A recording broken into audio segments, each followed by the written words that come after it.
שלום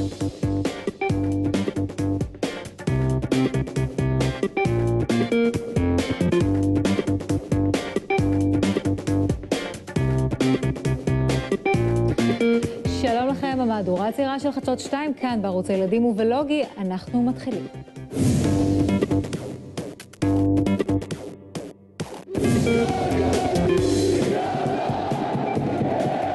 הפועל באר שבע היא אלופת המדינה בכדורגל. תלמידי אורט רוגוזין ממגדל העמק שיחקו אותה בתחרות פיזיקה בינלאומית.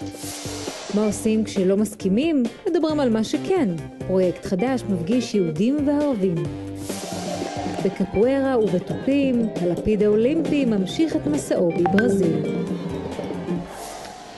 אנחנו עוד נדבר על האלופה האדומה, אבל לפני כן חדשות שממלאות אותנו בגאווה.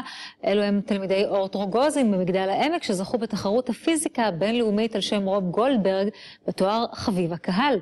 זהו כבר סרטון הוידאו שצילמו 12 חברי הקבוצה, תלמידי כיתה ט', ובו הם מדגימים את המכונות שייצרו, מבוססות על חוקים פיזיקליים, אבל בעצם מבצעות פעולות די פשוטות. הסרטון נשלח על ועדת התחרות, ובסופה זכתה הקבוצה כאמור בתואר חביב הקהל. זה בהחלט הישג מרשים. כל הכבוד להם.